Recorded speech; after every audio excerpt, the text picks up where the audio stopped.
Hey, everybody. Welcome to Popular Unknown Paintball. And I can't even begin to tell you how much I am looking forward to this show tonight. I have a great group of guys. These are the men that are now behind the Iron City Classic. If you're tuning into this show and you don't live under a rock, I'm sure that you know that the Iron City Classic is the crown jewel, as I've described it, in the mech movement here in paintball.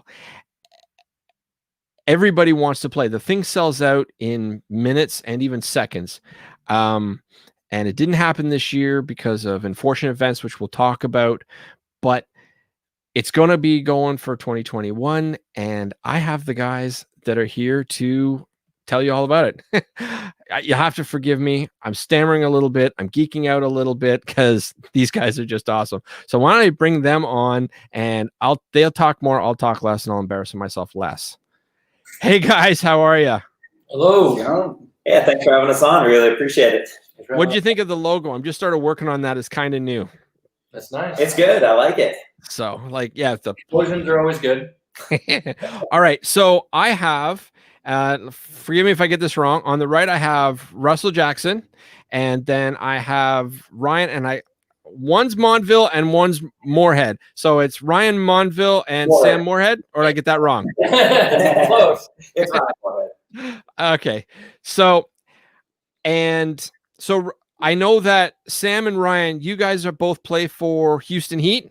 Yes, sir. Which is just awesome. I know we're here to talk about the Iron City Classic today. Maybe I can get you guys on again later to talk about Houston Heat and all the great things you do because your team is awesome. And please give Ronnie Dizon a high five. I love his podcast. He does amazing things, and I watch it constantly. So he works hard on it. So. And Russell, are you currently playing on a professional team, or what are you mostly in the background now? No, I am 100% in the background. I always describe myself as a spotlight operator. Right. So all the guys that do all the cool stuff on stage, they do all that, and then I support them. So I work for Shocker Luxembourg as a brand manager and as well as a tech and events for some of our pro squads. So I always joke that I'm just the guy behind the scenes making sure the curtain opens and closes and the spotlight turns on at the right time. Nice. So when did you all start playing? As I know we talked a little bit earlier and I was talking about when I started and somebody says I was 5.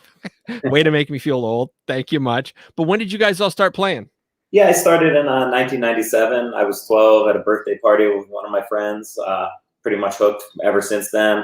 I started playing nationally with the All-Americans too in 2001. And pretty much haven't looked back. Haven't missed an event since then. So I started playing, I think the first time I played was like 2002.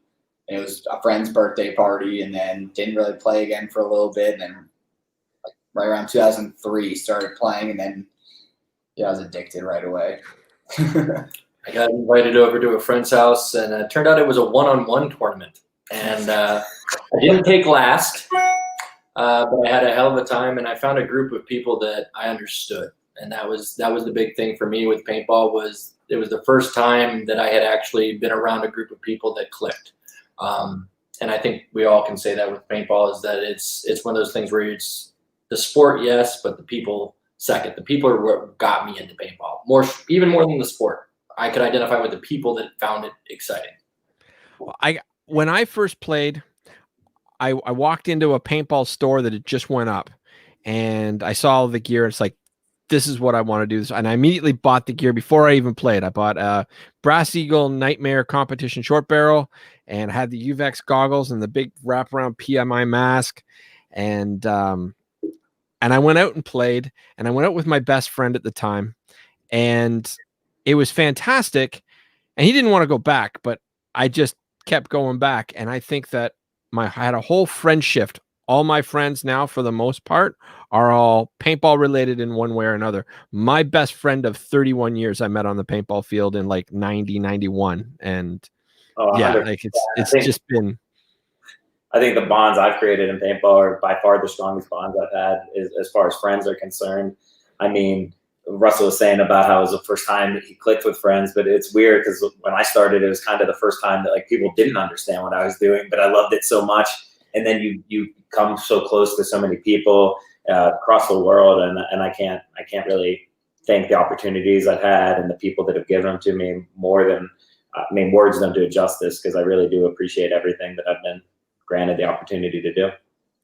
So do you guys all work, and I keep wanting to call it Smart Parts, and I know Smart Parts is no longer, but it's it's drilled into my head, and I look at all these products and it's like, okay, well, that was and that was and that was. So first of all, what's the company called now? Because I can't call it Smart Parts. So the overarching company is Philadelphia Americans Inc. Okay. But we market it and we brand it in the very same way that like Toyota does with Lexus and Toyota, is that we share common resources, sales teams, engineering groups, manufacturing, in order to moderate pricing. So to keep the cost down on a cottage industry like paintball, you really do have to vertically integrate. You have to make sure that all your brands work together. Right. And that's really what we've done with Shocker, Lux, and GOG. They are very different companies, very different goals, but all kind of siloed under the same process in order to make it a manageable. So Shocker, Lux, and GOG is technically under Philadelphia Americans Inc. So gotcha. Now, do you guys all, I'm sorry, go ahead. Oh, I said, and Freak official, you know, the first modular barrel system and the best still to this day. Right there. Very strong. So now, do you guys all work together at Philadelphia All Americans, or? We have in the past. I haven't worked there since really Smart Parts went under. I went back to school, got my marketing degree, and I've been really just focused on paintball since then. Sam, you just recently started back there again, and he's in the. It started back there about 3 years ago. It was just, you know, they were getting busy, needed some help, and you know, I went to school for web development. And most of the lasers you see come out of our company, most of the laser designs, whether it be for a professional team or just like a division team, Sam's actually our lead graphic designer. So he's actually out there designing these things, doing the team logos, laser engraving against himself. So like, it's kind of funny to like, we'll go out to an event, there'll be a D3 team, they're like, oh man, who lasered this? I'm like, oh yeah, our graphics guy, Sam. Yeah. They're like, Sam who? I'm like, Monville, the guy that's out there playing won corner 3 World Cups. There's won 3 World Cups. Yeah, that's the guy who laser engraved your gun for you. He's like, oh, sweet. I'll tell you what, though, even though I don't work there anymore, I feel such like a strong attachment to everyone there. I love still going in and being able to give my 2 cents on things and give my input. I think they still appreciate it, and I still really love everyone in there. Like, I mean, their family, their friends, and the company from the time it started till now has really been a huge part of my life. Well, I mean, the biggest thing is that Lux and Shocker and GOG have always benefited from the people they can draw from. Like when you look at Lux 5 years ago when it came out, it was unlike anything else. Like 2008, that's 12 years now. 12 years, wow. 12 years now. So you look at that and you say it was unlike anything else, and it was driven by people like Ryan, people like Sam, people like Tim, who wanted something different, that knew what they wanted, but it didn't exist. And that's really what Lux has always been. And that's why it's awesome to have people like Ryan. He's 30 minutes from the factory. So like when we came out with the new Lux, it was a case of, hey man, can you come hold this and tell us what you think? And Sam's there 5 days a week. So like I've seen Sam go to the engineers, be like, hey man, this is dumb. and it does, because the entire line of development is 2 people. It's the professional paintball player who's downstairs and the engineer who's upstairs. So one talks to the other, and we don't have these weird products that come out because everything is so laser focused on who's actually using it. And that's what's interesting with ICC and with the mechanical movement is we played the first ICC with enemies and SP1s, and I don't think anybody on the first year was using a marker that cost more than $200. And that year, the Philadelphia Americans played 9 events, and they won 7 of them with guns that cost under $200. And that was 2017. That was the launch year of ICC, and it was like okay, that's what rang the bell for us, is that you could compete top to bottom with inexpensive markers at unignored fields. Wow, Budor, hello. Yes, sir. I have good followers. Budor's a great guy. I don't know if you guys talk to him much, but he's 100%. No, I appreciate any of the people that, you know, created the foundation that we're striving on now. I mean, one of the reasons I think that the companies that fall under the Philadelphia American branding work out so well is because Adam and Billy started it as players, you know, and they still take that input. And that's the same thing as ICC. Tim started it as a player looking for holes in the system that we have now, trying to fill a void and trying to fill a void with something that was fun and creative and that everyone could enjoy and get back involved in and fall back in love with a sport that we all fell in love with in the first place. I mean, it is a niche sport, but at the same time, the bonds are so strong and the fun is so strong and the connections and the bonds that we've formed during this have been so great and have helped us all so much that we wanted to get back into it. I think I've got an old Smart Parts one-piece barrel before they were called All-American. So it was two pieces, but they were permanently welded together and had the All-American porting on it. And that's sitting on an old sniper from the early 90s, mid-90s, something like that. My first aftermarket barrel was a 16-inch All-American with midnight green splash. Oh, nice. So I didn't know what kind of splash you were working with on that. No, this was just, there wasn't splashes. Okay. It was just silver and black, or like this steely color and Billy black. Probably made that in his garage then. Yeah. Yeah, it's one of the originals. It's buried in one of my boxes. I think I have something like 7 toolboxes of parts, and then stacks of boxes that have got old paintball guns in various states of repair that I've collected over the years. I wish I saved some of the stuff. I collected too much, and I'd have to get rid of it as time goes. But some of the stuff I look back on, and I wish I still had it. We have in the house, we have one of those one pieces, but it was somebody who was messing around at the factory, and it's a 3-piece that's like 28 inches. I mean, it's one of those barrels. It's so straight back then when they used to do those. It was those barrels are still amazing to this day. But we still always say we want to take that to the NXL. Be like, I'm still touching the box. I'm 8 feet away, but I'm still touching the box with my barrel. Like, let's play with this. I mean, that was the thing back in the day, is that people didn't even initially, prior to 89, when the original All-American barrel was minted, is that the concept of an aftermarket barrel didn't even exist. And that's what's exciting about people like Bud Orr and those guys, is that you're interacting with the people that had the original thoughts, that said, okay, I enjoyed this, how can I make it better? And that's very much what Iron City Classic has been for tournament paintball, is you had somebody that was a career paintball player. And I do mean career. Like, Tim had 17 years in professional paintball. Like, that was someone who understood the game from very first day all the way up to your 17th year as a pro. That's the thing, is like, Tim understood the game from the inside out, and that's what drove the creation of Iron City Classic. In the very same way that Billy was driven to create a barrel and Bud Orr was driven to create a marker, is that when you understand something personally and in your soul, you can distill an excellent version of that. And I think that's what ICC is, and that's what all three of us, bought in. We come from a very different background. Sam is a fairly modern player in that, I think you've been playing since Halos around. You haven't even. Oh yeah. Halos and all that was already. Like, he was gone. He didn't even. It was the first year of X-Ball. Yeah, he started playing the first year of X-Ball. Whereas then you have Ryan who started playing professional paintball back when, you basically got beat onto the team. Like, oh, this stupid little 12-year-old's got to stand there and watch us play for 3 days before we give him one spot.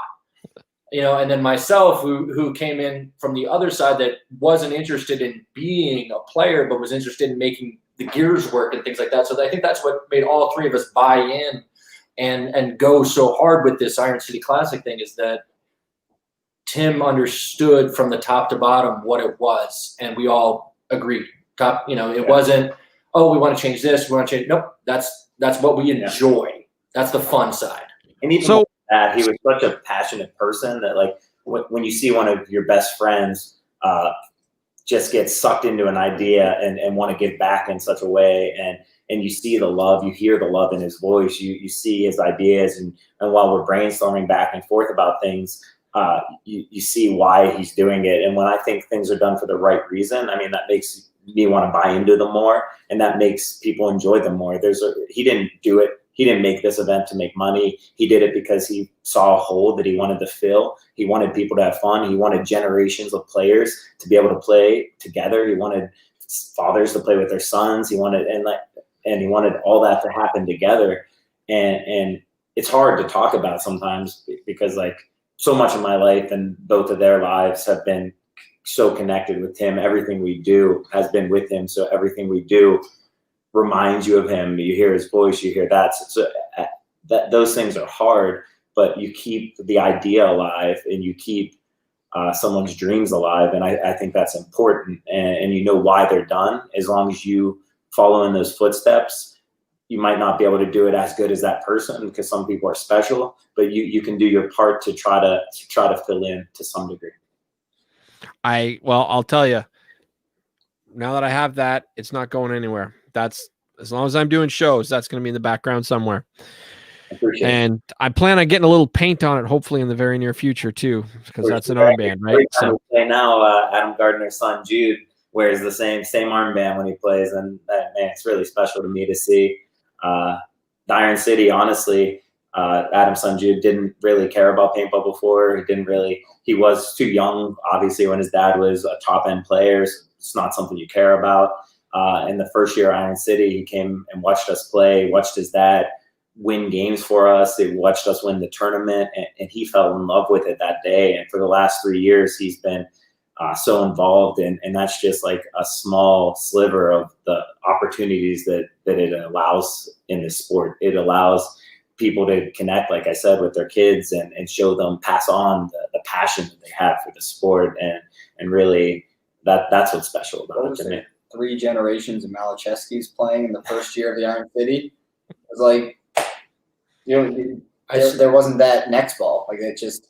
And you got the Saber Wolves too, and they've got 3 generations going. Yep, I still get goosebumps when I tell this story. Magic Mike, a career X-ball player, he wanted nothing more than to take the Brooklyn Bears from the ground to professional paintball.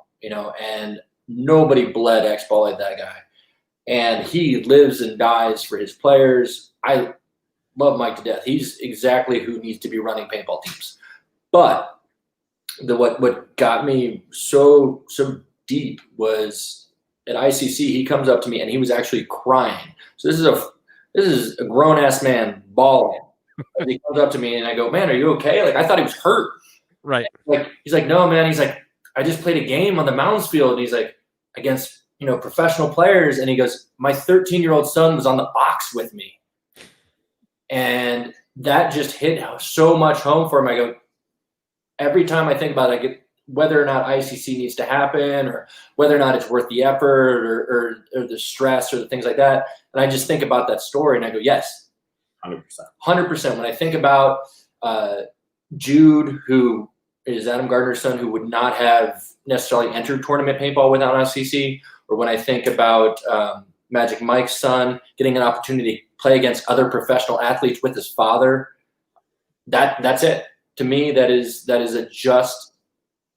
justification enough to spend 12 months out of the year for 3 days to bring something like that. And that's why all 3 of us are sitting here, is because when Tim passed, it was not a question of who, it was a question of how.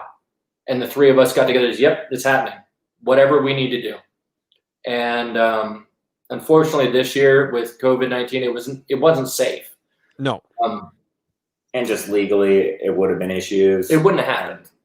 If we would have tried to make it happen, unfortunately, I think the state of Pennsylvania or the city of Pittsburgh would have shut us down.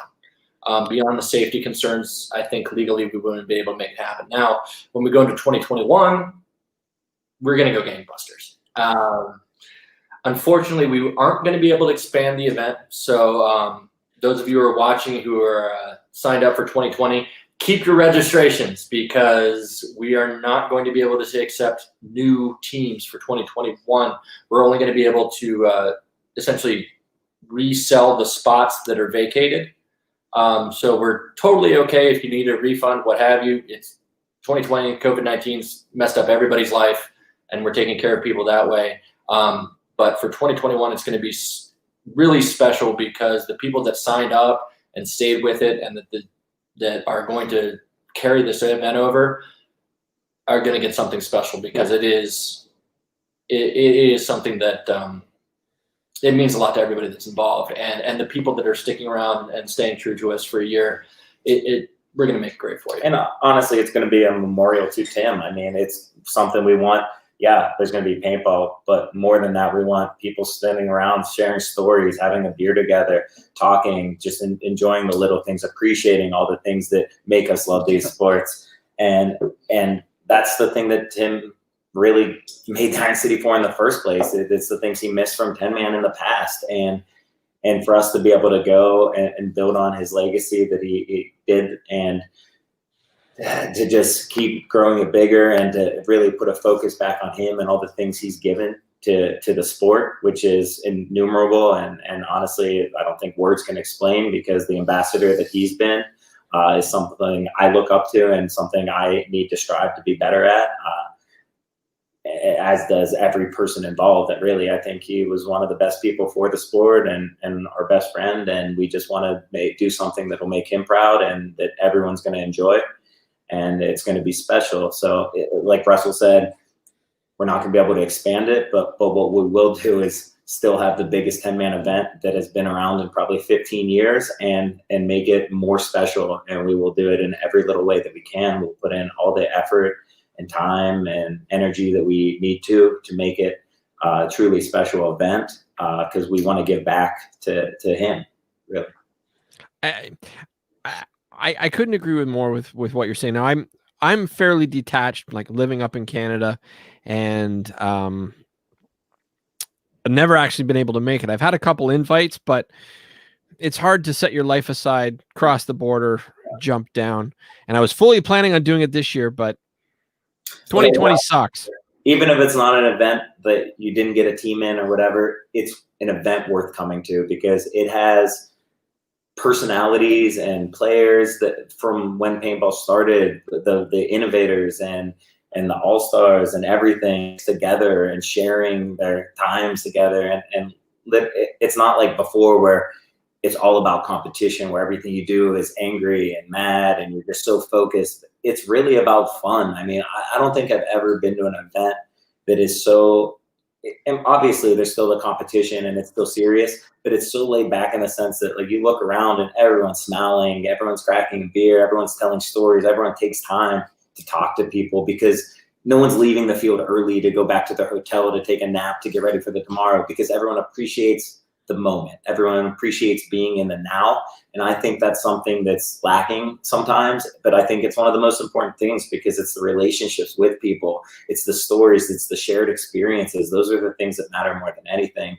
And honestly, with Tim not being in here anymore, those are the things I miss the most, but those are also the things that I can use as a crutch. It's the times and the stories and all the shared experience. And that is what makes Iron City Classic special, is because that is what it's for. It's for people. It's not for the games that happen on the field, which are obviously fun and what we all enjoy doing, but it's for all the moments and all the memories and all the history and everything that we can build forward in the future as well. I don't think people get that. I mean, we all know Tim played, I think it's him and Yosh are the two lasting players that have played every NXL or PSP, like pro, since the NXL started, all that. He played the first one in Mardi Gras. He'd been part of everything. Well, he'd also played 10-man. He played for Tim. He played all this stuff. He saw a hole and just like, but he missed the whole camaraderie of all the 10-man. And, you know, when you get into the NXLs, I mean, we play them, it's cutthroat. It really is. It's the pinnacle. It's the summit of the mountain, which is great. You're fighting for everything in your being. You're fighting to win that event because you spend so much time, effort, everything. You get to the ICC, and there's times where, like, I mean, you have a beer with he threw his own greatest party with his own best friends from around the world. That's all it was. Yeah, there was competition aspect, but I mean, we've taken first, we've taken eighth, we've seen people take dead last, and they had the greatest time of their life taking dead last. You don't do it. It's create this atmosphere that you don't understand it until you experience it. And it's the one thing that he'd always say is like, man, I love the tournament. It's great. I just wish I could play my own event. Yeah. It's like, it's hard to explain. He never got to play his own event, but that's why when the ICPL and competition popped up and, these other people started doing 10-mans, he's like, hell yeah, now I get to go play 10-man and enjoy this with my friends. So, I mean, that's one thing that people don't realize is that with ICC being in the infancy of this mech movement, when we came up with even calling it Classic, like prior to the Iron City Classic, this format didn't have a name. Like we came up with the Mech 5-5 format and adapted MPPL 10-man rules and things like that, and just to give it a name. Like in the old days, and when I say old days, I mean early 90s, like people would have rushed out to patent or trademark the name Classic. But to talk to Tim, he goes, no, I want it to grow. I want people to copy this. Yeah. I want to see who can copy this good enough, because I think this needs to exist on a broad scale. And you're seeing that now with the ICPL, with the NXL. You're seeing that with Sorry, Bud Orr's making fun of me. I'm listening to you 100%, but when Bud talks, you gotta listen. Hey man, I don't think. Anyway, you were saying not copy the Classic because he needs it to no, grow. but that's why we were stoked about it, is because that a lot of things have happened because of the ICC, but that was the point. That was Tim's whole motivation, is that a lot of people get caught up in who did this first, who did that first, who did, who was motivated, but that wasn't the point. It was about making something that needed to happen, and it didn't matter who got credit. ICC needed to happen. And I think even more something to add on to note to that is ICC wasn't made to cannibalize a small portion of the tournament industry. It was made to accentuate it, right? Like it was made to give people another outlet to play. It wasn't made to replace something, as it shouldn't. It's made to allow people to go and play this version to get people more interested in paintball in general, because we all love it, we all care about it, and we want to grow paintball. So the more outlets that you have to play it, the more different ways you have to play it, the less people will get bored of it, the more people can get into it, and the more paintball can grow. And that's what ICC is about. It's not about trying to take something away from a different league, it's about growing our passion. And that's what with ICC, even when he said, hey, I might throw an event, I want to do this thing. And it was, the guys with Fight Club really were the first ones to kind of really start it over again. And Tim was like, they're onto something.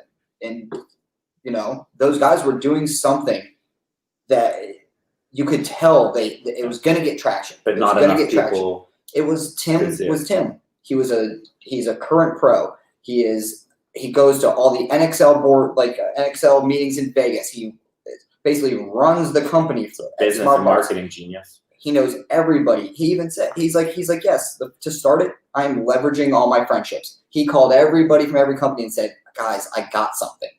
I just come and play it. Just please. He's calling Opie from Giat and all these guys, Steve Rabikoff, and he's saying, come check this out. Just come to the first one, and it's not going to be some grandiose thing. And people doubted it the first year. People doubted, but it's to their credit though, in 2017, the people that bought in have bought in hard. So Simon Stevens from Inception. Yes. When Tim pitched the idea, Simon was on board from day one, and he's been excellent in his support of Classic and things like that. Obviously, Shocker with the CBO and so forth. But also Planet. Planet has been there ever since we said go. They didn't have a mech marker the first year, but they still put up a booth. And I really have an inordinate amount of appreciation for the people that answered the call in 2017 when they said, hey, when we had this idea, this format that is completely unproven, Tim put his name on the line to make it happen, and he did, and people bought in. Players, teams, companies, all inclusively. The entire industry bought in, and that's that is what Tim's legacy leaves us, is all the buy-in, all the belief in what he had created.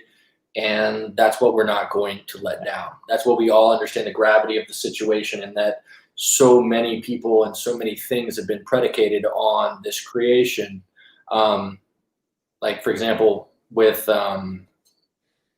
Shock Tech, Inception, Adrenaline, Free Flow, all these companies that were essentially gone have been rejuvenated. James Graley, he was out of paintball. Spec Robinson was out of paintball. Frank Connell was out of paintball. There was a lot of guys that just weren't playing. Rocky Cagnoni, he was done. All the Lockout guys, all the Avalanche guys. It's not a reunion. Will, the ICC. Let's just get behind Will. Yeah, let's get behind Will for a second. Will. Let's go for Will for a second. He was on a fishing boat or something. He was on a milk carton in the magazines. Where's Will? I remember that. He's back now, though. But it's not a reunion. It's a time machine that brings you back to your childhood days. I mean, I think that's the best thing about paintball. It lets your inner child, your inner light show through. It's the good stresses that keep you young. It's not the bad stresses that age you. It's everything distilled down to the best portion of itself, the best memories, the best everything. And it doesn't feel like you're looking back on those days. It feels like you're reliving them. And that's what made me fall in love with it. That's what made me obviously go back and forth with him on every idea he had, because I was passionate about it as well, and I cared about it. And it gave me an opportunity to play something that I had missed playing, and it gave me an opportunity to see friends that I had missed seeing and bring them back together. And I gotta say, I was really looking forward to the ICC because I never played 10-man in my life. I was supposed to be going down to the ICC and playing with Team Fox, and they're the Airgun Designs company. Actually, I was going to be using this. By the way, you guys noticed? Okay, teardrop, a little teardrop there. I like it. Yeah, vintage teardrop.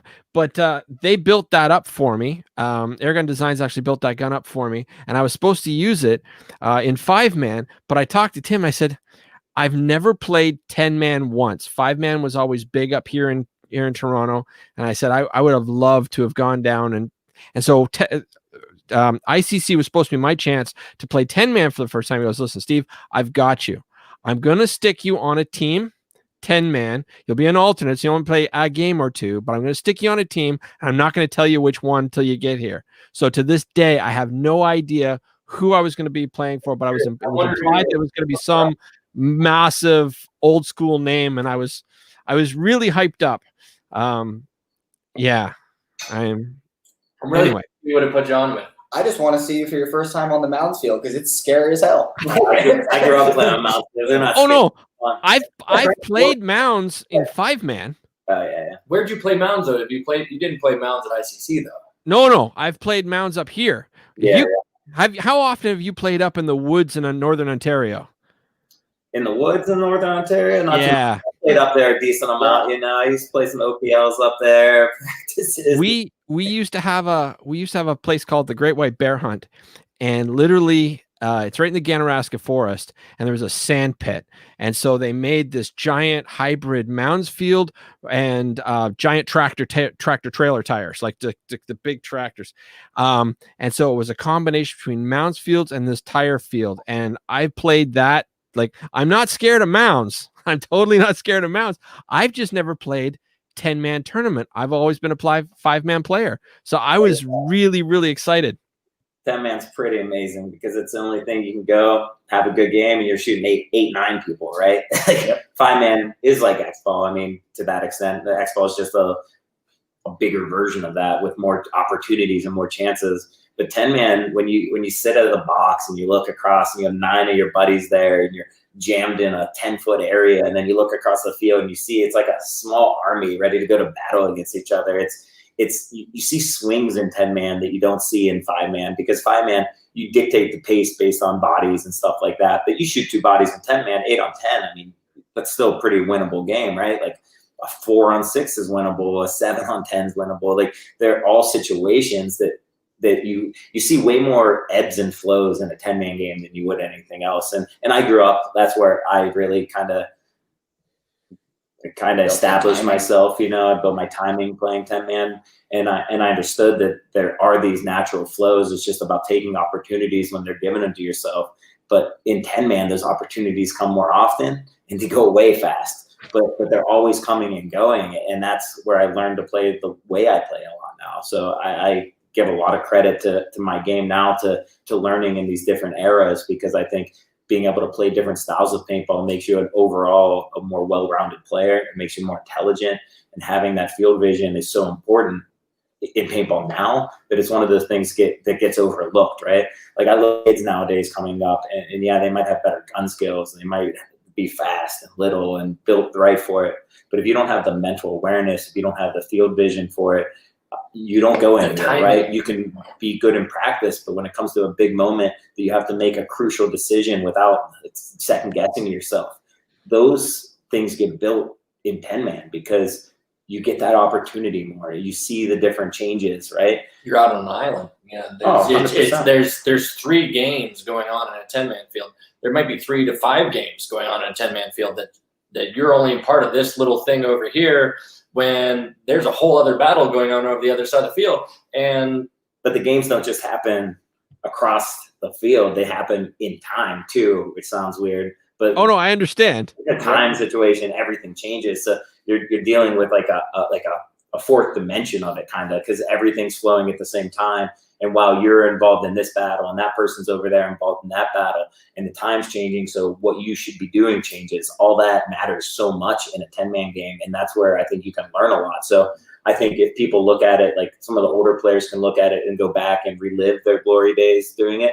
But I think young players can learn so much playing in a tournament like ICC, and then use those skill sets and those knowledge and really help themselves in NXL events, because there's a lot of crossover there that the kids aren't getting that kind of knowledge that they should be getting. You can't teach the field awareness you get when your belly's on the dirt and you're crawling through the woods, and you got to listen for, like, this dude over here over that ridge, and your teammate back there that's telling you there's 6 guys up to your right. The situational awareness, the game awareness, the team communication that's needed with 10 dudes on the field is very focal and not focal. It distills very quickly the rudimentary skills you need to be successful. Like, if you watch a 10-man team move, you can see who can communicate. You can see who can run their gun. Yeah. You can see who can live in their bunker. And you can see the people that have no business being out there. The best was the second or third year of ICC, and it was the first year the AC Dallas guys played it. And it was like TJ and I think Ryan Hall were standing on the sidelines on the bottom hillside of the woods, and they were standing there with, I believe it was Rich Telford and Mike Paxton.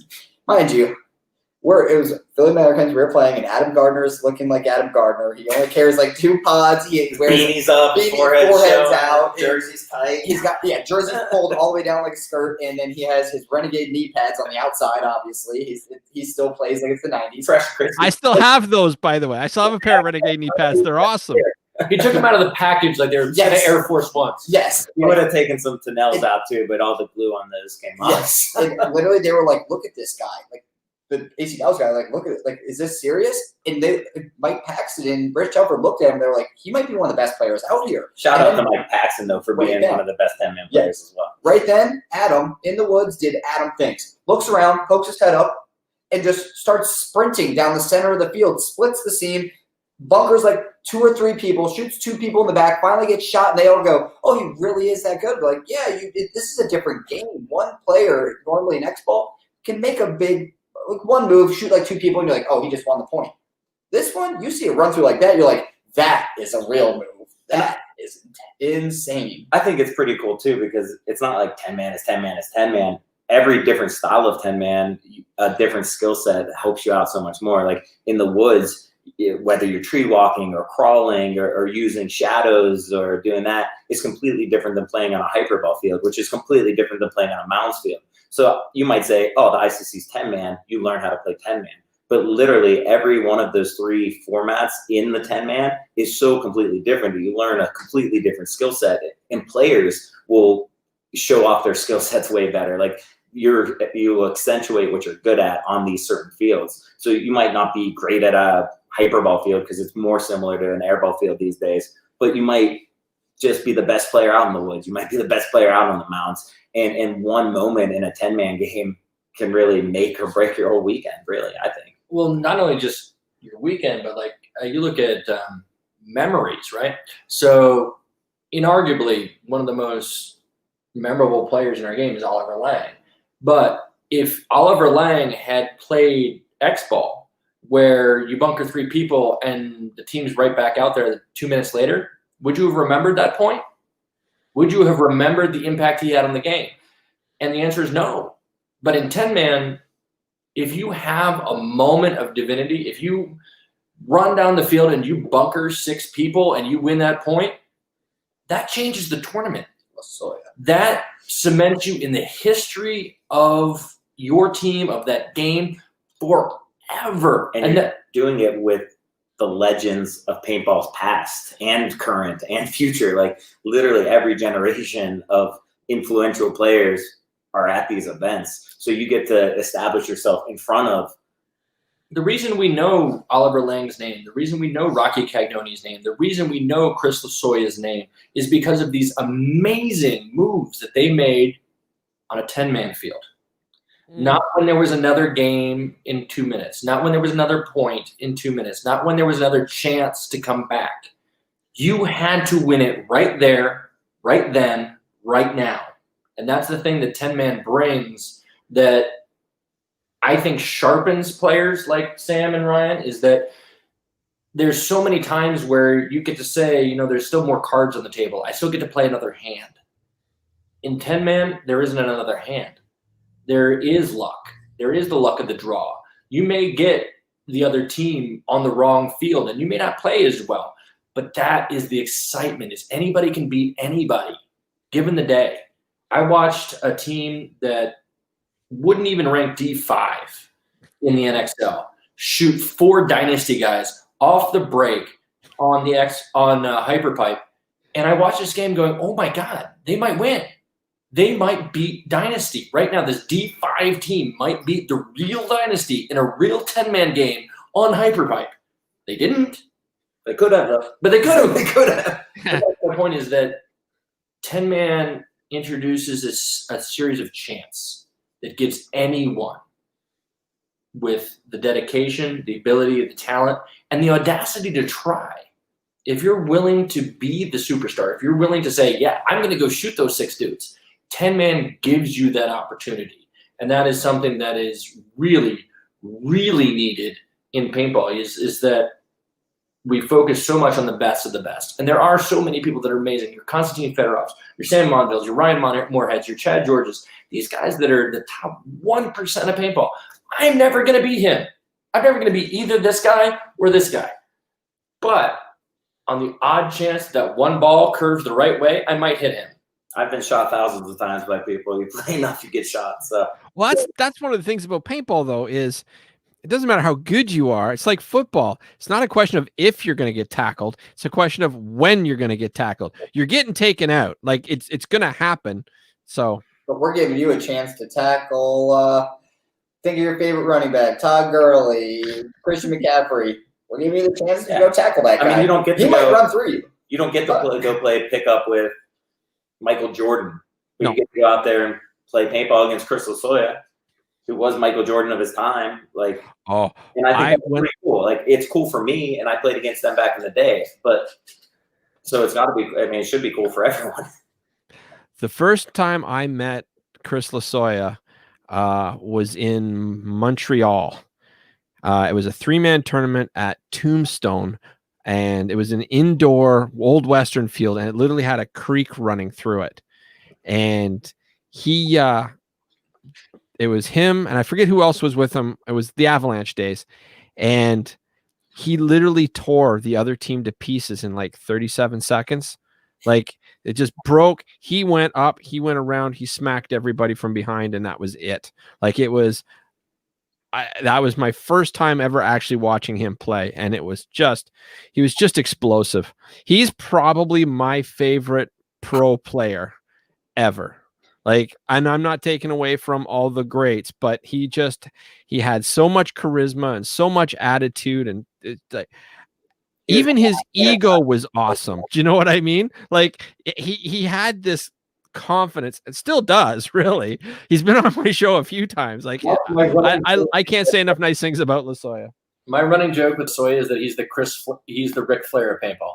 Woo! Exactly. Ric Flair won like 17 championships.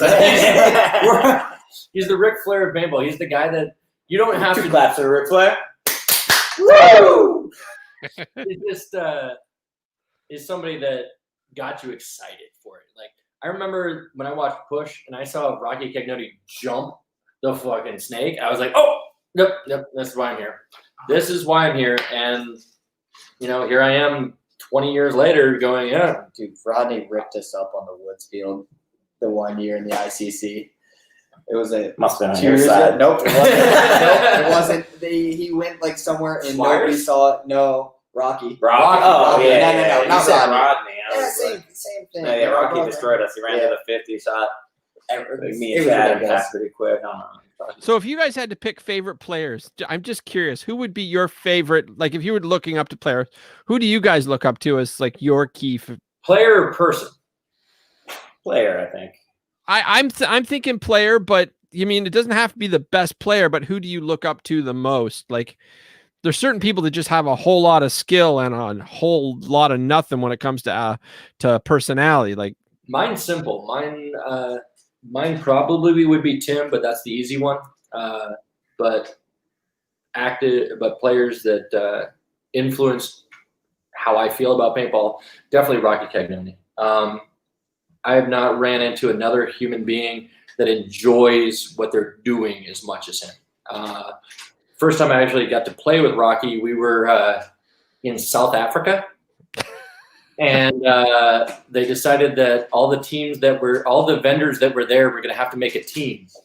And they didn't tell us until like 7 a.m. So 7 a.m. prior to the first game, like, hey guys, you got to play and you're going to be a team. Okay. And Rocky's reaction was to pour himself a rum and Coke and at 7 a.m. and be ready to go. And we didn't drop a point. It sounds like Rocky. It was glorious, and I looked at them and I said, you know what? There is someone that understands what paintball is. It's enjoyable. It's supposed to keep you young. It's supposed to be all the positives in your life. So for someone like Rocky, he's right there. And he's another guy that is hugely creative, another just wildly individual person that I think drove me to enjoy it. I don't even know. Growing up in Maryland, I kept my eye on the Philly Americans because they were right up there, and it was more just the organization as a whole that I watched. I didn't know much. I went from playing. I hadn't even played a local tournament, and I'd only played paintball for about 6 to 8 months, and then I was trying out for Nasty X, an open X ball team. Like I made a fast jump, and like it was a lot of it was I looked up to all the nasty guys, and those were the guys I looked up to because it was my local field, and then it was them in Philly. That was Tannytown, right? Yep. That was Tannytown and Nasty Venture Park. Yep. Yeah. And I watched those guys, and it's the Richie V, Derek Mitchell, Rick Hartman, all those guys. I was literally like, I just want to be as good as you guys. I watch you guys. There's the Nasty Impulse. There's all this, and that's what I grew up being like. I gotta be as good as these guys. And they. Back then you could treat the new guy a little different than you can now. So they were really mean to me, but it was like, I loved every second of it. I loved every second of how mean they were to me. I was like, yep, I got to be better. You're right. I got to be better. And I was a little kid, and I'm watching that, and then they would be like, hey, look at this team. They would point out Philly because back when, it was mainly 10-man, those guys all Americans would bring Big Green, come down, and there would be some 10-man practices there. And I was like, the first time I ever played at a paintball field, that's what it was. I was watching, it was all Americans were there, and it's worse because somebody there told me, hey, you should watch this guy. He's young and he's really good. It turns out it was Ryan. And I told him about that, probably it was like this year. I was like, hey, I was thinking back on it. I saw you play like this long ago, back when I first started playing. I'm like, he's like, I don't know. And I'm like, yeah, I'm just telling you shot a blue impulse. He's like, I did shoot a blue impulse. I'm like, I still remember. I don't know what it was, but like that's what I looked up to, is what was in my area. I guess my answer is going to sound kind of jaded, but I started so young and I knew I loved the sport so early that I never really looked up to an individual player because I wanted to be the best. I didn't want to look at people like role models because I wanted to be that person. I wanted to go out and put my own stamp on the kind of the industry and the game. So did I appreciate people's styles, whether it's JR, the way he could just kind of walk down the field and be aggressive, but be a back player, or whether it's someone who played strictly front. Yeah, I appreciated different styles, but I wouldn't say I never put someone on a pedestal because I wanted to be better than them all. And I was cocky. I think I'm confident now, but when I was a kid, I was cocky. Like I'm a super competitive person and I wanted to be the best and I don't like losing. And so I just wanted to do whatever I could to be better. So when I watched people, I didn't watch in awe of what they did. I watched and saw the mistakes they made. And I tried to mitigate those mistakes in my own game. And it's a time-consuming process, but that's what I looked at. I looked at fixing my own game to make my own game as good as it could be. I never really looked at someone else's game and thought, oh, they're the best player ever, because I don't want them to be. I want to be the best player that's ever played, and I keep that mentality now. I'm not saying I am, because I think that's be ridiculous. I'm sorry, are you a world champion? Of course I am. Then that means you're the best player ever. A lot of world champions, though, but. Yeah, but aren't you the current back-to-back, these 2 dates? I'm just throwing it out there. You got You don't need to throw it. I got 9 other people on my team that also have the same credentials. So if you weren't good enough, they'd kick you off. No, that's the one thing about paintball. I think a lot of times, like certain teams, whether you're talking about Impact or Heat, people like Sarge and Bart, I appreciate them so much, and Adam in the past and Doc in the past, people that put their money into something that they love and allow people to fulfill their dreams. I appreciate that more than people can ever realize. And a lot of times people look at us and be like, kind of downplay. You know, Frank used to get mad at me when we'd be practicing, but that's a whole different story. Lots of stories. So is Frank still cocky? Oh yeah. No, Frank's simmered down in his old age. Yes. He kind of went the same way as me. Yeah. But one of the things, like even just Frank popping up there, one of the things that Tim always talked about was that what you could take away from the people that were there before you. Like when Tim got on the Philadelphia Americans, hazing was still a normal thing. Like as it should be. Depending on who you ask, it should be. But like one of the things, like, hey man, you're rooming with Frank, and that was his introduction to Philadelphia Americans, is this dude that just does not take no shit. And they left him at the restaurant. And didn't particularly care for this dude that's just showing up to his team, and just like Sam said, making people hard, pressuring you to learn that you have to earn everything you get. It's not that you don't care about someone. It's that you care about them more. You want to make them earn your trust. You want them to go through hardships so that you can see what their worth is. You want them to become a better person. You don't want them to be babied the whole step of the way, because they'll never reach their full potential. And reaching your potential is what's important. It's not kind of being good. It's not kind of doing your best. It's not someone always just giving you a pat on the head. It's sometimes tough love, and it's sometimes hard love. But it's what brings out the best of you. And every person's different. Some people do need to be coddled a little more, and some people do need to be yelled at. But it's being able to see what that person needs and give them what they need so that they can achieve their goals in their own way. But that's why I think so many people identify with the 10-man format, is because there are so many facets for people to fulfill. You have your leaders, your communicators, your legacy guys, people like Frank Connell, people like Special Robinson that have been around, people like Todd Hugo, people that have been around since dirt was invented, that understand what it means to be an adult, a teammate, and those things in 10-man are just more so magnified. And that's why really, Tim felt that 10-man was so necessary, is because it was so gritty. If you have 13 dudes on your roster, it's super easy to be like, hey man, you suck, get out of here. And you know what? That kid's got two options. He can hear you suck, get out of here, and just be done. or he can hear you suck, get out of here, and he goes and get better. And if he's the person that's going to be done when he hears that, then he should be done. Because you want people that are invested fully. Whatever that means to that individual person is going to be different. But you want people that are completely invested.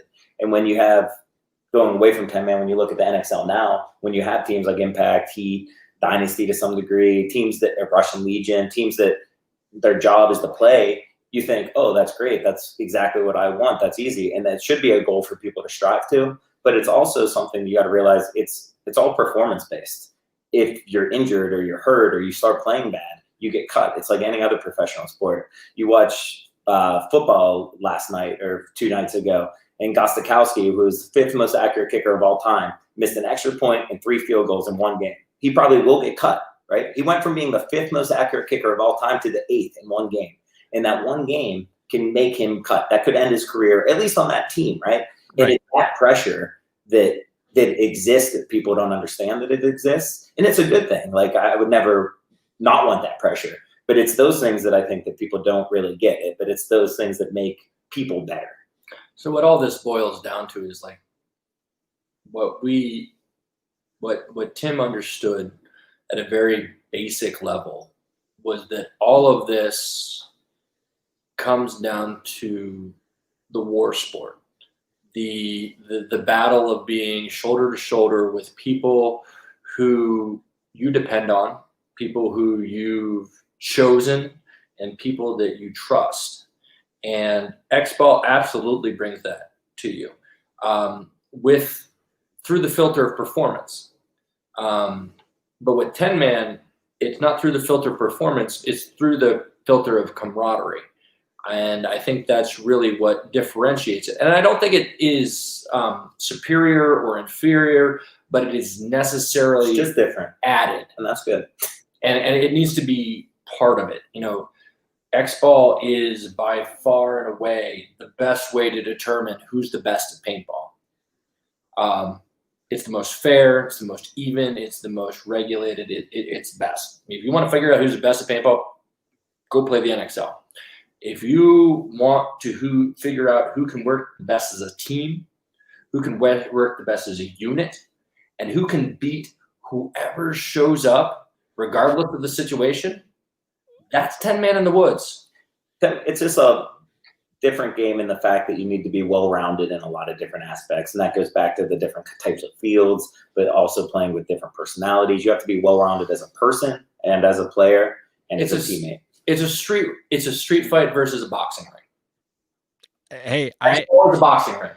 The only reason I never played 10-man is because it really wasn't that much of an option up here because we have a smaller population. So if we had a few 10-man teams, but it was very uncommon. And if I wanted to play, I played 5-man. Yeah. My biggest regret in paintball is that I never actually found a home.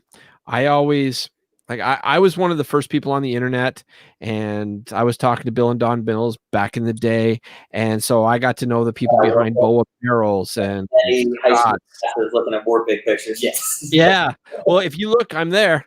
For sure. But so when American teams would come up, because I was relatively easy to get along with, people, and because I did so much reffing, I could read a field. I was never the best player. I'll never be the best player. But I could usually anticipate what somebody was going to do before they did it, and that made me dangerous. You know what I mean? And I got along with people well. And that's sort of where the name Popular Unknown comes from, is because I was playing for all these different teams as substitutes. So I've never won anything because I was always on wounded teams. But I met so many people and I had so much fun. Like I can't even begin to tell you.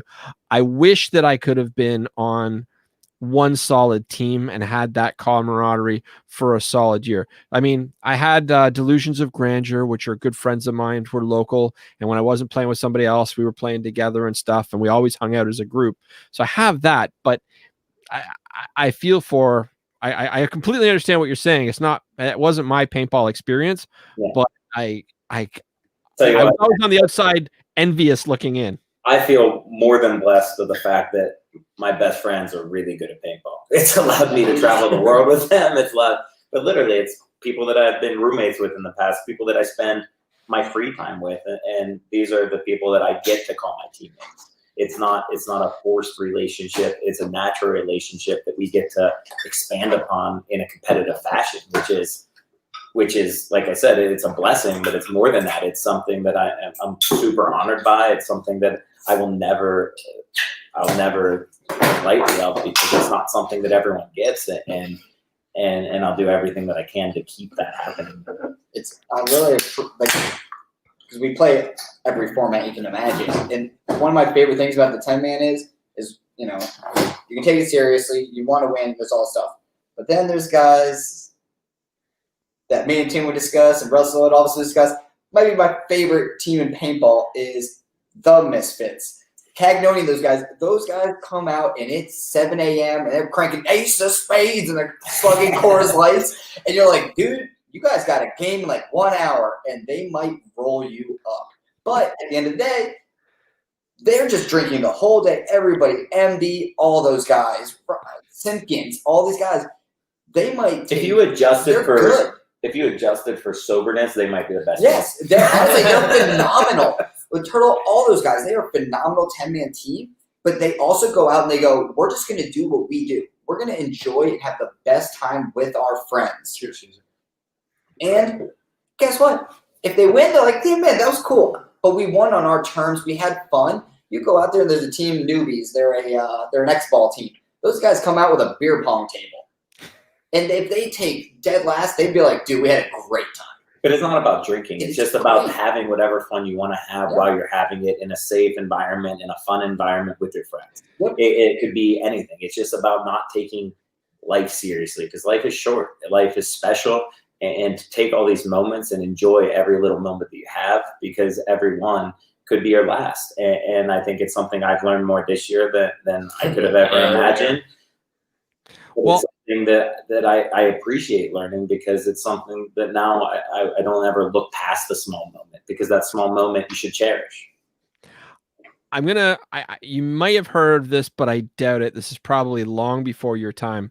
But in the early 90s in APG, and I can't remember what team it was, I want to say the Guns of Navarone, but they said the 3 best ways to play paintball are hungover, gut rot, or sleep deprivation, because you go out there, you're angry, you attack, and you just want to get off the field. Maybe in the early 2000s. That was the 3 best ways to play, and the best comment, the more of those 3 you had, the better of a player you were. That was just something I'll never forget from an article from way back.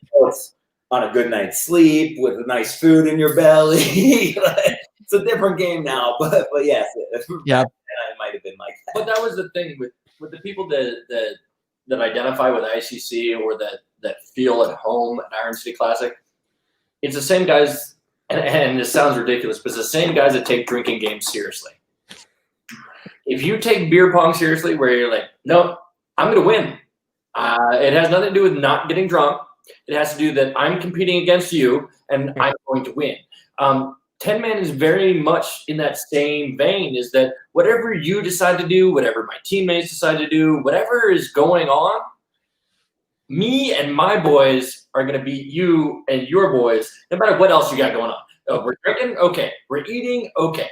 That doesn't matter. That's what really makes people feel like ICC fits them, is the simple fact that if it wasn't a competition, why am I here? It's about overcoming any circumstance that's in there, whether it's self-put or someone else puts it in front of you. Is overcoming that mountain, is walking over that hill, it's jumping over that hurdle, whatever that is. Like I said, you could have put it there. You might have drank a lot the night before and been hungover. You put that hurdle there. So you better play better, because if you play bad, that's your fault. The onus is on you. Like, everything is your fault at that point in time. Now, other people might put a challenge in front of you. You might be sitting looking across the field and seeing Ryan Greenspan. That's a hurdle you didn't put there, but you still have the opportunity and the ability to pass that hurdle. It's just a mentality of being able to. Right. I think you see that the people that don't necessarily quote unquote get ICC or don't know why you'd want to go do it is the same type of person that doesn't compete in their daily life. I one of the silliest things that these guys did do, but really epitomizes what ICC about is just even something as simple as flipping a coin. Domination. If you want to win at flipping a coin, which is doesn't even matter. We all know how statistics work. No. The people that will line up and say, yeah, I'll flip that coin 4 times and I will get 3 heads and 1 tails. Hey, that's the guy that's going to play 10. Are you going to catch it? You're going to let it hit the ground? I need to know the variables. Questions. I need to know the variables so I can play well. And what do we bet? and how much money is on the line. So, I mean, that's the thing is like the thing that unifies all paintball players in my mind is the desire to excel in your community. And that isn't just as a player, that is as a human. Even if people don't know you as, hey, you know, oh man, that guy's the most amazing player. People want to be known as the most amazing person. People want to have people like them, people understand them, people identify with them. And in 10-man, it is laid open. You know, if someone thinks you're a piece of shit, excuse my French. But in 10-man, people will tell you that. And people will 100% tell you that. And I love that about 10-man. I love the fact that it gets down to the nitty-gritty, that there is no filter, that there is some brutality to it, because that is really what draws me to all sports, whether it be football, whether it be mixed martial arts, whether it be paintball, is that reality that comes in it. And unfortunately, when you distill things down to its purest form, you do kind of lose that. So my example would be like with modern football, you lose, you know, the brutality, the tackling, and the smack talk and things like that. But in 10-man, it's there. But yeah, it's the brutality is there. It's something that's innate in human nature, whether you go back to gladiatorial days or whether you do it now, like he said about football. I call that. Ish. I'll edit that out. This isn't live, I swear. No, I want them to see that. But yeah, it's just something that's innate in human nature. It's the brutality. It's one-upping someone. It's being your best self, and that's something that has always happened and always will happen. It's just the form it's happening in it. We choose to express ourselves in that way in paintball. Other people can choose other ways. So, I have to ask a couple things about ICC. Okay. And I not that I'm not enjoying talking about 10 because I'm loving every minute. This is probably one of my favorite shows I've ever created. Thank you so much for that, by the way, because I couldn't do it without you guys. As a matter of fact, you're doing this show more than I am. I'm just sort of here nodding and smiling. You got the sexy microphone though. I beg your pardon? I said you got the sexy microphone though. We don't have any of that. Right? It's got the hand. But damn it, you had to throw me off my thought. No, getting back to the ICC though. So other than certain like the intention of the ICC now at this point is to keep it the same as it was in 2019 for all intents and purposes. Like, are you going to be doing any, I mean, I know you're going to be giving a little extra to those people that paid and then carried over, which is really, really cool. Any hints on what that might be? Well, I mean, the biggest thing is being able to maintain the event. Unfortunately, with just the way PayPal works, is every time the transaction goes each way, you lose money. So right. The fact that these people are the people that have invested in ICC, that have committed to it, are willing to stick with us for 12 months. We're definitely going to make sure that they see an amazing event. Jason Edwards and Tom Fox of Tampa Bay Damage have collected funds to create the Tim Montressor statue, which will be unveiled in ICC 2021. So those things are going to be there. We're going to be flying out Jennifer Montressor, who was in the group earlier, Tim's mother, and Frank, if he's available, who's Tim's father, to come out to the event and things like that. So, I mean, we intend, for all intents and purposes, to make ICC a permanent memorial to what Tim put into the event, put into the industry. It's odd because Sam and I work with Tim on a daily basis professionally as well as personally. And I remember asking Tim, what do you see your legacy being? Like, do you see it being ICC or do you see it being a professional paintball player? And he always believed it as a professional paintball player, as an athlete, as an achiever, as someone who had literally won a paintball tournament on every single continent in the world. Except for Antarctica. Sorry. Yeah. Tim actually won a paintball tournament on every continent in the world except for Antarctica. That's what he saw being his legacy. So I don't think that ICC detracts from that, but ICC needs to continue. It adds to it. It adds to it. And because it distills what Tim believed in competition, in camaraderie. And I think that's the legacy that we're going to see. I guess ICC. Going back to your question too, it's not something that's solidified yet, because literally we brainstorm every day about these things, and we talk and we add to things the same way we did when Tim was running the event. We talked to him every day about it. We talked about ideas to make it better, and we will continue doing that as a conglomerate, reaching out to people whose opinions we care about and we believe in, and we will do everything to make it the best event it can be. I mean, it's not a matter of one little thing here, one little thing there. It's because it's all these little details make the whole picture right. And right. It's not an easy answer, because it's not one thing that we're going to say, hey, it's going to be better because of this. It's going to be 1,000 things that we're going to do and put our time and energy and our faces behind because we believe in it. But it's also going to be these things that we come up with sometimes last minute. Like at this year's ICC, if it was going to happen, there was going to be kind of an all-star game of the ages where there was going to be there was going to be an all-star game in the halftime with players from every generation with Max, so things like that. So we're going to have things like that happening next year, but we're going to be adding to that. We're never going to be taking away things. We're going to be adding to and making things more enjoyable. Now, sorry, go ahead. To Frank, I'm not going to fuck it up. That's actually why I brought Ryan and Sam on, and that's actually an excellent segue. So for those that aren't aware, when ICC started, Tim and myself were the founding members, if you want to call it that. We developed the rule set together, the whole concept together. Sam was obviously involved, but Tim and I created it from the ground up. However, people like Frank Connell, people like Spesh Robinson, people like Rodney Squires, Simon Stevens, Jack Wood, all these people that have a valid input have been listened to and will continue to be listened to. This isn't a solo effort. Might not take your opinion. Yeah, we might tell you your story. But we do listen to it and we appreciate it, because there's thousands of people now that have been to these events.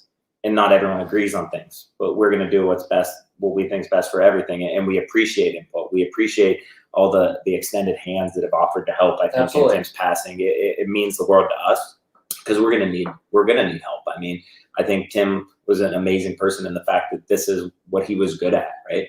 And that's why there's three people sitting here, is that none of us see ourselves as Tim's replacement. All three of us have literally got together and said, myself, I knew the logistics side. Ryan knew the publicity and the marketing side. Sam knew the graphic and creative side. So all three of us are literally trying to do our best to replace one person who was so influential. Yeah. But we appreciate ideas and input from other people, because that's what makes it great. It's something that everyone can look at and be proud of. It's something that the paintball community has built. I mean, it was Tim's and Russell's brainchild, but it's the paintball community that made it thrive, right? And we're going to need the same thing. We're going to need the whole community to stand behind us and to stand together to make something that's even better and to keep growing it into something that's special, because it was a special event the last 3 years running, and it will continue to be that. And we need everybody. We need the Bud Orrs. We need the Frank Connells. We need the Rodney Squires. We need the Cowboy Roys. The guys that are excited about playing paintball. Like, this is never going to be an individual effort. regardless whether it be X ball, whether it be 7-man, whether it be 10-man, it comes down to a community. It comes down to paintball players supporting paintball players.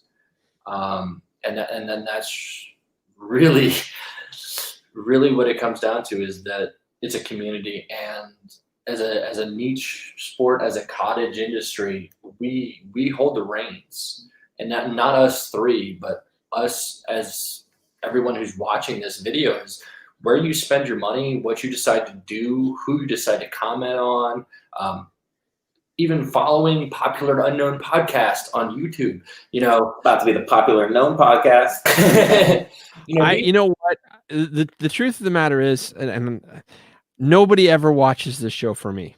Like, people don't come on the show for me. They come on the show for you, and because they know that I try to find people that are passionate about the sport, that love it as much as they do. And so my followers are rabid. And I'm surprised at how many industry leaders watch my show as well. And I'm not saying this to pat my own back, but from what I've been told by these people, is that because I look for people that are passionate about the sport, they can learn what to do, where to go, get ideas, things like that. So no, I'll always be the popular unknown, because nobody really gives a crap about me. It's you guys being on that makes my show great. I really think that that's what a good host does. They facilitate and allow an avenue for people to express themselves, right? And that's what Tim did for the ICC. That's what we want to continue doing. The host is someone who allows everyone else to express themselves. You look at why ICC was relevant. ICC was relevant because people like John Rathbun, Opie, Steve Rabikoff. So many names. There is literally like a who's who of who's who. Tom Cole in paintball that showed up and saw the soul of paintball. That is what ICC is. ICC is not necessarily the definition, but the soul of what all got us hooked.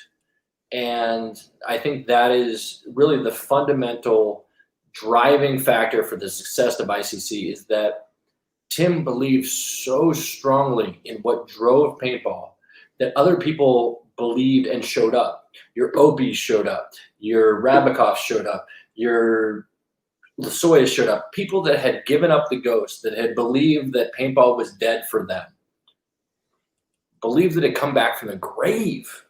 They saw this resurrection of the soul of the game. And I think that is really what ICC represents. It doesn't matter that it's 10-man, doesn't matter the format. What it really represents, it was a culmination of people who genuinely loved the sport coming together at a specific time and place. And it happened to be 10-man, it happened to be Pittsburgh, and it happened to be Tim Montressor. But there is a very unique opportunity for someone to be a lightning rod for something as important as ICC was. And that is why we will not let it down. That is why every single one of us, all three of us, stepped up as soon as the comment was made that the banner needed to be carried. All three of us said, yes, we will carry this banner until we're cut down, and then someone else needs to carry it. Like, it was that simple. It wasn't, hey, do you want to? It was, we're doing it, because of how clear he had it. And then that is the curse of people that are gone too soon, right? That is the curse that have gone too soon. So many people point Tim out as they make the joke that he's I'm sorry. It's okay. That he makes the joke that he's Peter Pan. That he didn't age, that he understood the game, and unfortunately it's unfortunately it's true. Like I don't know if I'm going to be able to get through this, but he understood that people were lost. He understood the lost boys needed to be gathered up and shown what the spirit of happiness was. What, you look at the old Peter Pan story, and he showed them how to play again. He showed them how to have fun. He showed them how to use their imagination. And that's what ICC is. Tim That's Tim's chance to be Peter Pan. It was his chance to show people what he loved so much about the game, what he loved so much about the people that played it, and the competition that was involved. There had to be winners and losers. Otherwise, there was no point in playing a game. Doesn't matter if it's dodgeball, paintball, whatever. He understood the very fundamentals of what drove every single one of us. And that's why we can't let this fail. That's why we can't let this go quietly into the night. Now I have to ask this question because it's burning a hole in my head, and I've had a number of people message me saying, "Steve, please ask this question," and I think this is the perfect segue for that question. It's been suggested on social media that the name of the Iron City Classic change to something like the Montresor Classic. I'm not sure personally if I would change it because he named it, so why would you unname it? But that being said, has there been talks about changing the name? So yes, there's absolutely been talks about changing the name and the concept, but what it comes down to is we actually all got together. We decided to name the trophy the Tim Montresor Cup because it should be earned. You should have to win it. Right. To win the Iron City Classic and by extension the Tim Montresor Cup is that much more prestigious. You know, when you win the Super Bowl, you win the Super Bowl and the Lombardi Trophy. You don't win the Lombardi Championship. You win the Super Bowl and the Lombardi Trophy. The same thing is true of Iron City Classic. Is for perpetuity. If we do this for 1 year or 50 years, it won't matter. You will claim the Tim Montresor Cup. Yeah, and I don't think it's right to change the name of the tournament. Like you said, it's a name that he was involved in, right? Like, why change his legacy? Right. That's wrong. I think you can do other things to memorialize him, and we will be doing those things. But to change the name, I don't think it's the right thing to do, and I don't think you guys do either. So it's going to be staying the Iron City Classic, and he will be memorialized in other ways. I don't think there's a person that actually somebody says it. I don't think there's somebody that honestly knows what the ICC is and doesn't know it's Tim's event. It's the same thing, you know. So ICC is it's here to stay, but you know, it's to have that trophy with his name behind it. It's one of the only trophies I've never won. I've won an ICC. It's to me, it's like I need to go after that now because I want to have that has my friend's name on. The Tim Montresor Cup is something that no one's claimed yet. And that is something that I think that if I told Tim about, in retrospect, he'd be stoked. Yeah. That, hey, man, after you passed, we named it the Tim Montresor Cup, and somebody had to show up, nut up, and win to claim the Tim Montresor Cup. I think that's fair. I think he'd be stoked about it. Tim loved things like it where it was just like it had some sort of prestige, whether it was good or bad. He had the golden toilet for the worst move of the event. He wanted to have the golden chicken wing for somebody that bunkered somebody. It was like the best bunkering of the event. And like somebody's like, "Oh, I'm back!" Like I think we need to he have that. wanted to have these things, and they were, you know, it's something that you win with your peers, whether it was good or bad, and then your peers either laugh at you or they're celebrating you. But he liked that camaraderie in those things. And we're lucky enough to have spent so much time with him to have an insight into his thoughts and his beliefs, and to have that back and forth that I think that we'll be able to keep that going. It's not about what other people want to see out of Tim's legacy. It's what we think that he would want. Right. He wanted Frank to win the sportsmanship award. He did set out to do that. When he first met him, back when he met him on All Americans, that's probably when he decided, I'd like that guy to be nicer to me and win a sportsmanship award. I remember Tim looking at me and goes, I can't believe Frank actually is going to win this thing. Yes. He's the last person I would have ever thought would have won it. But he earned it that year. Frank went out of his way to be nice to referees, to be nice to opposing teams. He earned the shit out of the award. He did earn that award. I think he probably appreciated it more than some other ones he's ever won too. Because like, damn sure know that's the first sportsmanship award Frank's ever won. I don't think Frank has ever won another sportsmanship award. But he earned it. He's won lots of championships. He's won lots of tournaments, and now he is the most sportsman person at one of the events. Once in his lifetime, he has won that award. I don't think that he's ever won that award before. Well, that's true. But he might win it again. He's a new man. He is a new man. He's got a Peloton and shit. I love him. Salted donuts. Dilly dilly, baby. Dilly dilly. He did his ass. All right, guys. This has been one awesome show. I can't think of anything else that we absolutely need to cover. Now, please know that I can keep talking for the next 3 hours. No problem. You guys are absolutely amazing. But we're almost at the 1.5 hour mark. And I don't know. I mean, you guys have been drinking like crazy. I've only had the one. I don't have somebody to go up and fetch me more. So I don't know if you guys need to get up and do your thing or whatnot, but is there anything that you guys want to touch on that we haven't touched on yet? So just to reiterate with ICC, we will be limited to the number of teams we had for 2020 going into 2021. So if you have a team and you want to play, please keep your registration. If you have a team, you paid your registration and you need the money, ask for a refund. We'll be happy to give it to you. PayPal takes a cut, so we're trying not to refund people we don't need. So if you're planning to see us in 2021, don't sweat it. We'll carry it over. If you're considering participating in events in this year, please do. 10-man only grows when you participate, so it doesn't matter if Paintball only grows. Paintball play any grows. paintball that you Play can. paintball. Like Share it with your friends. All of it.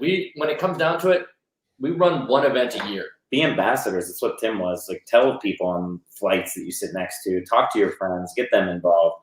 Talk to your friends' kids. Get them involved, because it's only with that outreach that we can grow our sport. And if it's something we all truly love, like we do, we should be trying to grow it. We shouldn't just be selfish in the acts of enjoying it ourselves. You should be able to share your love and your passion with other people. Oh, I have to mention this. I think it was World Cup last year. I jumped on a train. I was on my way to the airport, and I was doing just that, just talking about paintball and stuff. Do you know who I was sitting beside? Richmond, Italia's best high school friend. Small like, world. How weird is that? Very small world. So, but anyway, so is there anything else that you guys wanted to touch on? I think we've covered most of it. I think, like I said, I appreciate you having us on, and I think when it's closer to the event, I'd be happy to come back on. I think you guys would be too. We can fill in people more about more details closer to the event and continue it then. But I don't think we need to really touch on other things right now. People, please get a hold of Steve and let him know if there's any questions, any things you guys want to know about it. Yeah, absolutely. Yeah. We open it up so then it's whatever you guys want to know or insight, anything. We're easygoing. We're all approachable. We'd like to get our outreach more so that people know what's going on. All right. And on a slightly side note, I would love to have you guys back on, not only to talk more about ICC, but I would love to have you guys talk more about Houston Heat. I'd love to find out more about that organization and your plans for 2021. And I would also love to hear more about the Philadelphia All-American, your separate companies, products you've got coming out, things like that. Anything you guys want to talk about. This has been awesome. Like, I'm geeking out like crazy here. So this has just been fantastic, but I wanted to make sure that I tried to keep this show about the ICC and Tim Montresor and whatnot. But for future episodes, I'd love to have you all back on about anything. Yeah. Thank you so much. Appreciate it. And love everyone. Thank you for watching us. And all right. Thank you so much, guys. I'm going to shrink you guys down, and yeah. Thank you again. Thanks for having us, guys. All right, everybody. How awesome was that show? I just said them. I'm still geeking out a little bit here. I've wanted to have pro players on, and I've wanted to have Tim Montresor on. And I had him with the Automag show a while back, and yeah, I wanted to talk more about the ICC, and so this was a dream show come true. So I think I'm going to leave this here because I'm starting to act a little stupid, and that's just me, I guess. So anyway, play with passion, everybody, and keep your paint dry. I'll see you all next week.